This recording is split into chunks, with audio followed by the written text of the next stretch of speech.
مولانا سرفراز خان رحیم یار خان آئے تھے تو لوگوں سے حیات الانبیاء پر دستخط لے رہے تھے. مجھے پتہ چلا، میں فوراً گکڑ پہنچا. میں نے حضرت سے کہا یہ آخری عمر میں کس کام میں لگ گئے آپ؟ کون سے حیات الانبیاء پہ دستخط لے رہے ہیں؟ یہ تو حاضر ناظر بنا دیں گے ان کو، یہ تو سارے رضاخانی ہو رہے ہیں.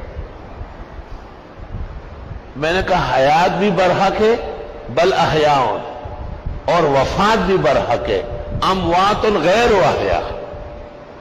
دنیا کے اعتبار سے وہ زندہ نہیں ہے، اخروی حیات اللہ نے عطا کی. ہاں دنیا سے اعلیٰ و ارفع. وَلَلْآخِرَةُ خَيْرٌ لَكَ مِنَ الْأُولَىٰ. حضرت کو میں نے کہا کہ دنیاوی حیات سے تعبیر کرنا کسی نے بھی کی ہے، غلط کیا ہے. مرنے کے بعد دنیا کہاں ہے؟ کس وجہ سے یہ دنیاوی حیات؟